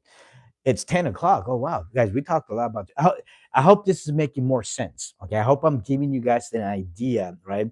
Because here's the thing, I cannot tell you specifically what technologies or how they're going to specifically use the technology that they're going to be rolling out. Also, I cannot tell you the specifics because I'm not in the know about that.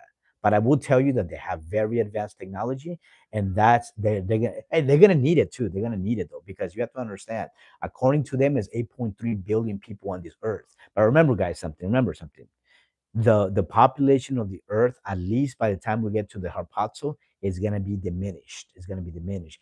I'm thinking that there's possibly going to be less than possibly less than 1.5 billion people on earth. So remember, we're going to go from about 8.3 billion to about, I would say, about 1.1 billion uh, at the tribulation period. Yeah, the Bible does tell us it's going to be a major, major, major just wiping of many, many humans for entertainment purposes. That's what the Bible says. Like half of the population in one event is going to be wiped out because of the wrath and all the things that are going to take place. At least in the second part of the tribulation period, it says that it's going to be. It gives the descriptions in the Bible, like this population or this many people is gonna be wiped out because of God's wrath. And that's humans that do not want to give their lives over to Jesus Christ. Ladies and gentlemen, it's been a pleasure. I hope this talk has made a lot of sense. Um, let's prepare ourselves, get these ideas. I hope people are taking notes. Take these ideas and have conversation with the Holy Spirit. Ask God to give you the illumination. Because here's the thing though, I have 40 people over here and 27, right? Right. Never in a million years could I have said 10 years ago or maybe even 5 years ago that I would have had even five people listening to my to my crazy, ideas or the things that I'm saying right now, right? Because they're really right, they're really out there in general, right? But here's the thing, though. A few things are going to happen, guys, ladies and gentlemen. Before I get off of here, I'm going to tell you guys something, right? M- Different events are going to take place going forward.